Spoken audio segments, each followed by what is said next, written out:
Centre. आज हम science का फर्स्ट चैप्टर शुरू करने जा रहे हैं। तो इसमें हमको क्या पढ़ना है पहले हम वो देख लेते हैं। तो फर्स्ट चैप्टर हमारा केमिकल रिएक्शन एंड इक्वेशन। तो इसमें हमको पढ़ना क्या क्या है, पहले हम चेंजेस के बारे में पढ़ेंगे। यहाँ से हमको केमिकल रिएक्शन की डेफिनेशन मिल जाएगी। फिर उसके बाद चेंज जिसको हम परिवर्तन बोलते हैं।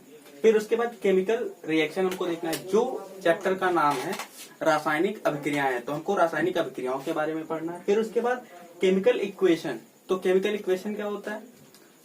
केमिकल रिएक्शन को रिप्रेजेंट करने का बस एक तरीका होता है केमिकल इक्वेशन। तो हमको रासायनिक अभिक्रिया के बारे में पढ़ना है। फिर उसके बाद टाइप्स ऑफ केमिकल रिएक्शन के बारे में पढ़ना है। मतलब जो भी हमारी केमिकल इक्वेशन, जो भी रासायनिक अभिक्रियाएं होती हैं, वो कितने तरह की होती हैं। तो हमको बस इस चैप्टर में देखना है बस 5 तरह की अभिक्रियाओं को, जिसमें हमारा कॉम्बिनेशन संयोजन अभिक्रिया आती है, डिकम्पोजिशन रिएक्शन जिसको हम वियोजन अभिक्रिया बोलते हैं, फिर डिस्प्लेसमेंट रिएक्शन विस्थापन अभिक्रिया, फिर डबल डिस्प्लेसमेंट द्विविस्थापन अभिक्रिया, फिर उसके बाद एक आता है रेडॉक्स अभिक्रिया। रेडॉक्स ये रिडक्शन मतलब अपचयन और ऑक्सीडेशन जो कि ऑक्सीकरण होता है। तो इन दोनों वर्ड्स इनको मिला करके बनाया गया है। तो अपचयन और ऑक्सीकरण जिन अभिक्रिया में दोनों एक साथ होते हैं उसको हम रेडॉक्स अभिक्रिया बोलते हैं। तो ये हमारे टाइप हो गए रिएक्शंस के। फिर उसके बाद 2 टर्म याद रखने हमको, एक्सोथर्मिक और एंडोथर्मिक। अब ये क्या होते हैं? तो अभिक्रियाएं हमारी कई तरह की होती हैं। कुछ ऐसी अभिक्रियाएं होती हैं जिसमें हमको ऊष्मा देनी पड़ती है, और कुछ ऐसी अभिक्रियाएं होती हैं जब वो होती हैं तो उसमें से ऊष्मा निकल रही होती है। तो जिन अभिक्रियाओं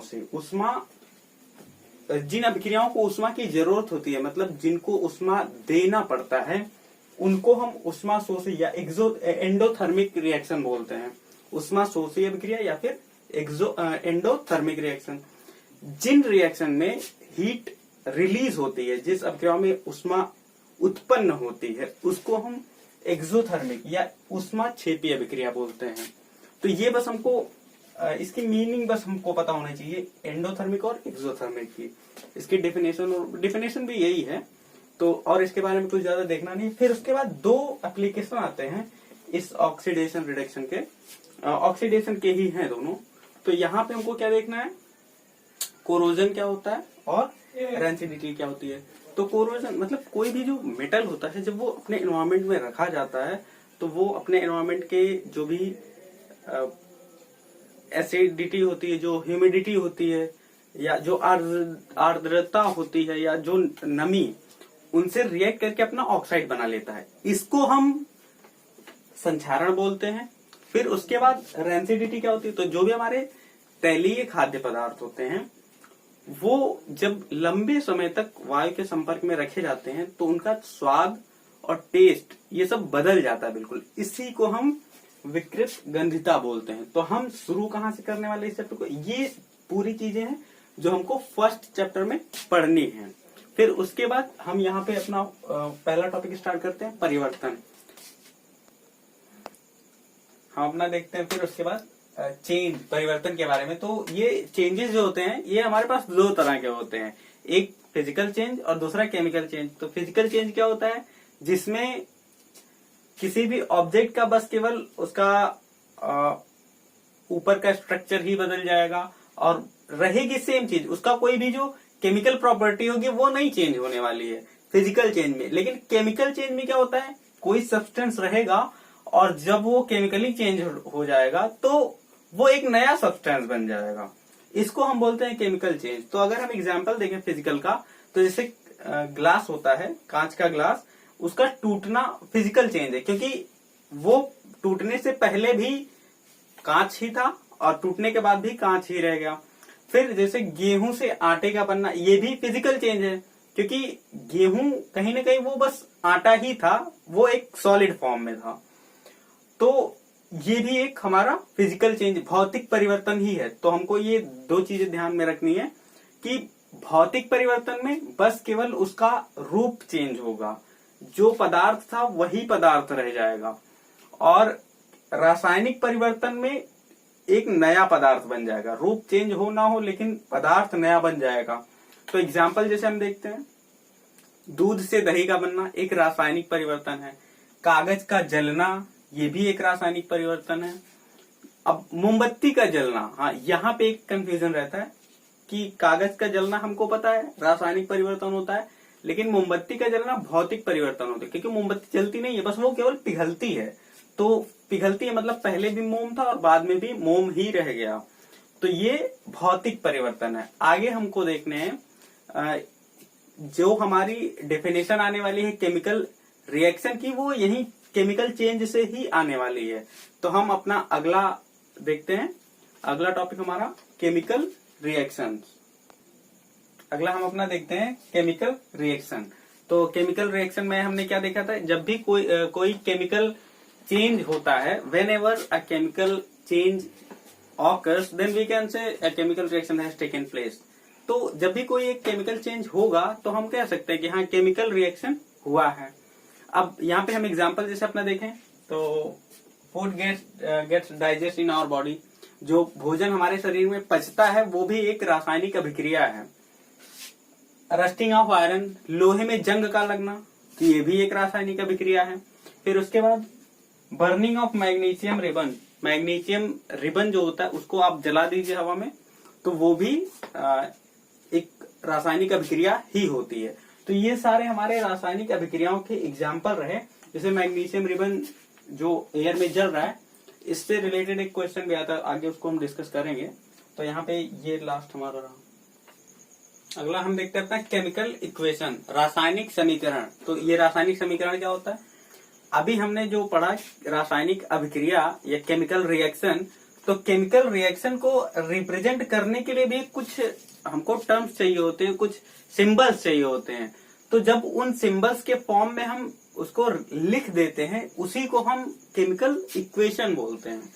तो अगर हम डेफिनेशन इसकी देखें, a chemical equation is a symbolic representation of chemical reaction. जो रासायनिक समीकरण होता है वो रासायनिक अभिक्रिया का एक प्रतीकात्मक निरूपण होता है। एग्जाम्पल अगर हम देखें तो जैसे अब अगर हमको ये लिखना है मैग्नीशियम का वायु में दहन, तो कैसे लिखेंगे, हम पूरी सेंटेंस को तो हर बार लिखेंगे नहीं, तो उसके लिए हम सिंबल्स का यूज करते हैं। तो मैग्नीशियम का जैसे सिंबल Mg होता है, ऑक्सीजन का O2 होता है। अब यहाँ पे एक चीज और ध्यान रखना है हमको कि जब कोई भी सब्सटेंस जलता है, कंबशन जब भी होता है, तो वो ऑक्सीजन के साथ रिएक्ट करता है। तो जैसे यहाँ पे हमको ये रिएक्शन लिखना है, magnesium is burned into air to form magnesium oxide. तो इसको हम किस तरह से रिप्रेजेंट कर सकते हैं, मैग्नीशियम और ये जल रहा है मतलब प्लस ऑक्सीजन के साथ ये रिएक्ट करेगा, तो क्या बनाएगा, मैग्नीशियम ऑक्साइड बनाएगा। ये होता है केमिकल इक्वेशन। जैसे हमारे पास Mg है, तो Mg किसका सिंबल है, मैग्नीशियम का, तो ये हमारे पास हो गया मैग्नीशियम। फिर उसके बाद जब दहन को हम दिखाते हैं तो ये ऑक्सीजन, तो यहाँ पे हमारे पास ऑक्सीजन हो गया। अब ये नेमिंग वाले वीडियो में आपको जो नाम लिखना मैंने बताया है, वहां पे आपको मिल जाएगी नाम लिखते कैसे। तो ये जो बन रहा है मैग्नीशियम ऑक्साइड, इसका नाम हो जाएगा। तो ये हमारा मैग्नीशियम ऑक्साइड बना।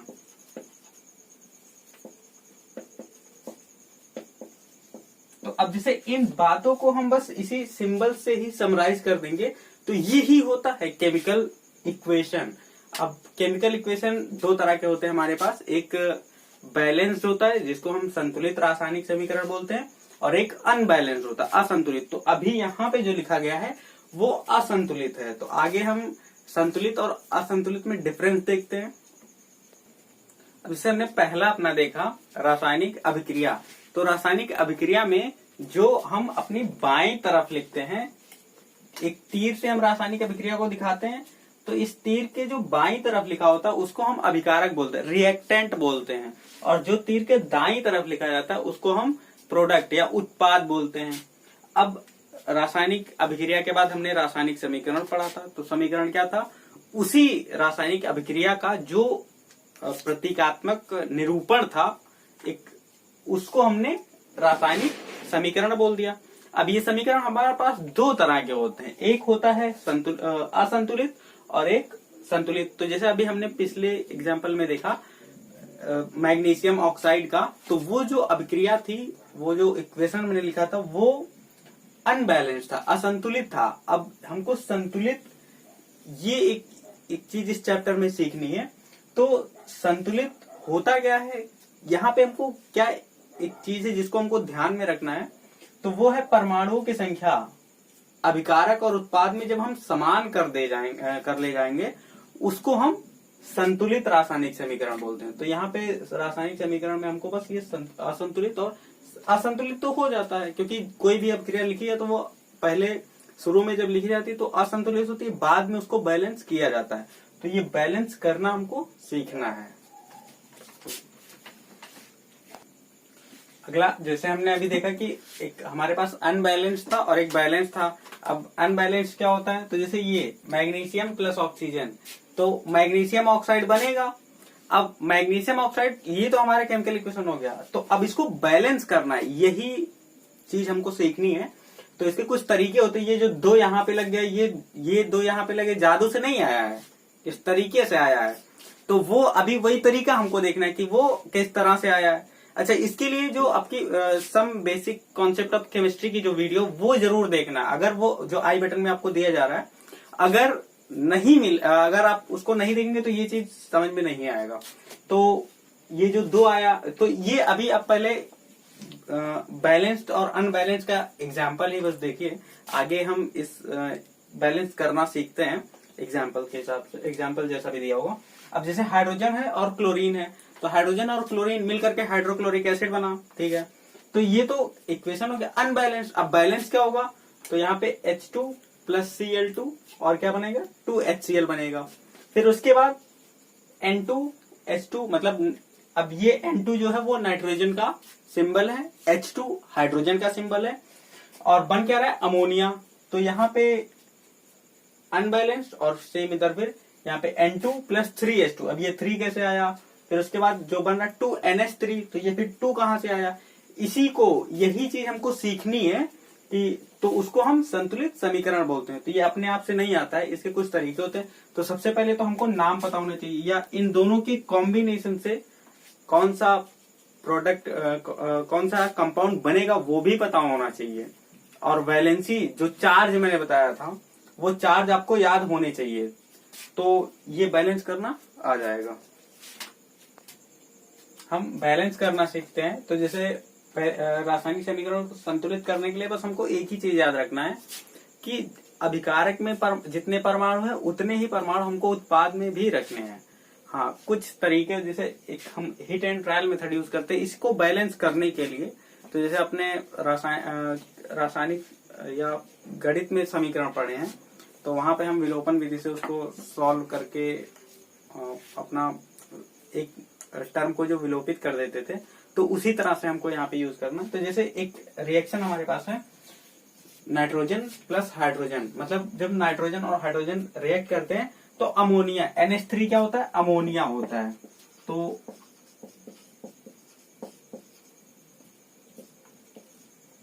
नाइट्रोजन और हाइड्रोजन के मिलने से अमोनिया बन रहा है। अब ये तो केमिकल इक्वेशन हो गया, और ये संतुलित नहीं है, इसको हमको संतुलित करना है। तो संतुलित करने के लिए कौन सी बात हमको ध्यान में रखनी है, अभिकारक में परमाणुओं की संख्या बराबर होगी उत्पाद में परमाणुओं की संख्या। मतलब इस तीर के बाईं तरफ जितने भी परमाणु हैं उतने ही उस तरफ भी होने चाहिए। तो नाइट्रोजन के इधर कितने परमाणु हैं, 2, और हाइड्रोजन के भी इधर 2 हैं, लेकिन इधर नाइट्रोजन का 1 है और हाइड्रोजन का 3 है। अब बराबर होने चाहिए तभी ये संतुलित होगा। तो इसके लिए हम क्या कर सकते हैं, अगर हम यहाँ पे 2 है और 3 है, तो 2 और 3 अगर हम इधर 2 से गुणा भी कर देते हैं, तो क्योंकि जब भी हम बैलेंस करेंगे तो हम वो नंबर यहाँ पे कहीं लिखेंगे, इसके पहले कभी भी बाद में नंबर नहीं लगाते हैं। किसी भी अणु के पहले हम नंबर लिख सकते हैं, बाद में नहीं लिखते हैं। बाद में जो उसकी वैलेंसी के हिसाब से जो बन रहा होता है, जो आई बटन में आपको दिख रहा है, जिस तरह से कंपाउंड बनते हैं वही बनेगा। जैसे NH3 ही बनेगा, NH2 या NH4 नहीं बना सकते हम यहाँ पे। तो नाइट्रोजन और 2 नाइट्रोजन और 2 हाइड्रोजन, यहाँ पे 1 नाइट्रोजन और 3 हाइड्रोजन। तो ये बैलेंस कैसे हो, तो 2 है और यहाँ पे 3 है। तो हम ऐसा क्या करते हैं, कौन सा नंबर दोनों जगह पे लिखें कि वो बैलेंस हो जाए। तो अगर इधर हम 3 लिख देते हैं और यहाँ पे 2 लिख देते हैं, तो हमारे पास अभी नाइट्रोजन तो बैलेंस हो गया, 2 नाइट्रोजन था, 2 हमने लिख दिया, नाइट्रोजन बैलेंस हो गया।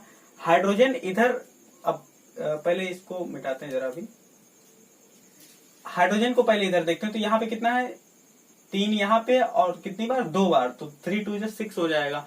तो 6 हमारे पास हाइड्रोजन है और यहाँ पे हाइड्रोजन के एक अणु में 2 परमाणु है। तो यहाँ पे अगर हम 3 लिख देते हैं तो ये भी 6 हो गया। अब ये हुआ संतुलित। तो इसी की प्रैक्टिस करनी है, उतना टफ नहीं है, लेकिन काफी प्रैक्टिस मांगेगा ये, तभी जाके ये बैलेंस हो पाएगा। आगे हम अपना देखते हैं, हाइड्रोजन सल्फाइड जब ऑक्सीजन के साथ रिएक्ट करता है तब क्या होता है, तो वाटर बनता है और सल्फर डाइऑक्साइड बनता है। अब यहाँ पे ये भी अनबैलेंस्ड है, अब इसको भी हमको बैलेंस करना है। तो फिर वही हम अपना मेथड यूज करते हैं कि जितने भी एटम्स इस रिएक्टेंट में है उतने ही प्रोडक्ट में भी होने चाहिए। तो अब यहाँ पे एक एक गिनते हैं, जैसे हाइड्रोजन कितने इधर, हाइड्रोजन इधर 2 है और यहाँ पे भी 2 है। तो ये तो हाइड्रोजन तो हमारा बैलेंस है, लेकिन और सारे एटम हमारे इक्वल होने चाहिए।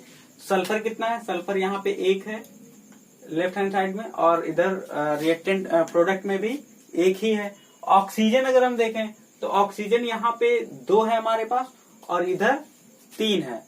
अब ये कैसे बैलेंस हो, तो उसके लिए हम क्या कर सकते हैं, यहाँ पे अगर हम 2 लिख दें, यहाँ पे 3 लिख दें और फिर यहाँ पे 2 लिख दें, तो क्या अभी हम देखते हैं क्या ये बैलेंस हो गया है। तो जैसे 2H हाइड्रोजन हमारे पास कितने हो गए, अभी 4 हो गए, बैलेंस है। अच्छा, यहाँ पे भी हमको फिर 2 लिखना पड़ेगा क्योंकि सल्फर भी अभी यहाँ पे 2 हो गया है।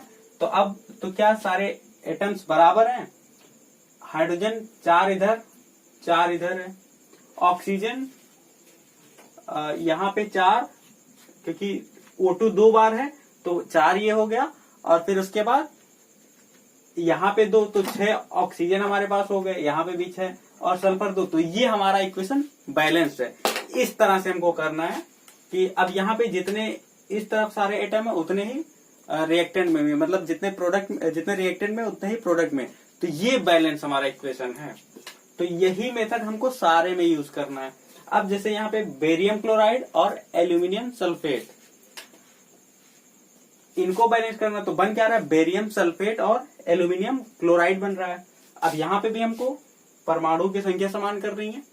तो बेरियम कितना इधर है, 1 इधर है, ठीक है। ये तो एल्यूमिनियम इधर 2 है और इधर 1 ही है, तो अब 2 इधर भी होना चाहिए। तो अगर यहाँ पे 2 एल्यूमिनियम हमने कर दिया तो एल्यूमिनियम तो बराबर हो गया। लेकिन अब क्लोरीन यहाँ पे 2 था और यहाँ पे 3 तो दिया ही गया और उसके पहले नंबर 2 लगा, तो ये 3 दूनी 6 हो जाएगा। तो यहाँ पे हमारे पास 6 क्लोरीन है और यहाँ पे 2 लगा, तो अगर हम यहाँ पे 3 लगा देते हैं तो हमारे पास क्लोरीन 6 हो गए। अब क्लोरीन तो बराबर हो गया, लेकिन अब बेरियम बिगड़ गया हमारा। तो बेरियम यहाँ पे 3 है तो यहाँ पे भी 3 लग जाएगा। अब जब यहाँ पे 3 लग गया तो सल्फर SO4 कितनी बार था, SO4 टोटल 3 बार था, तो SO4 के पहले 3 लगाइए। तो इस तरह से हमको बैलेंस करना है। फिर उसके बाद लास्ट वाला हम अपना देखते हैं। तो जैसे पोटेशियम है, और पोटेशियम जब भी वाटर के साथ रिएक्ट करता है तो ये क्या अपना हाइड्रोक्साइड बनाता है और हाइड्रोजन गैस रिलीज होती है। तो यहाँ पे 2 पोटेशियम और यहाँ पे क्योंकि हाइड्रोजन हमारे पास 2 तो रिलीज हुआ, तो 1 बचा था, तो यहाँ पे 2 पोटेशियम हाइड्रोक्साइड हो गया। तो अभी क्या बराबर हो गए हैं, पोटेशियम 2 है, यहाँ पे भी 2 है, ठीक है। ऑक्सीजन हमारे पास यहाँ पे 2 है, तो यहाँ पे भी हमने 2 लगा दिया, तो ऑक्सीजन तो 2 हो गए, यहाँ पे भी 2 है, ठीक। हाइड्रोजन यहाँ पे हमारे पास 4 है, 2 हाइड्रोजन हमको यहाँ मिल गया, 2 हाइड्रोजन हमको यहाँ मिल गया। तो ये तरीका होता है बैलेंस करने का। अब आपको जो स्क्रीन पे सारे क्वेश्चन दिख रहे हैं, इनकी आपको खुद से प्रैक्टिस करनी है। कोई भी क्वेश्चन अगर नहीं आता है तो आप कमेंट करके पूछिए, आपको उसके लिए भी वीडियो मिल जाएगा। So thank you very much. अगर आपको वीडियो पसंद आया तो अपने फ्रेंड के साथ शेयर करिए, वीडियो को लाइक करिए और कहीं पे भी कोई दिक्कत होती है तो कमेंट करिए। Thank you.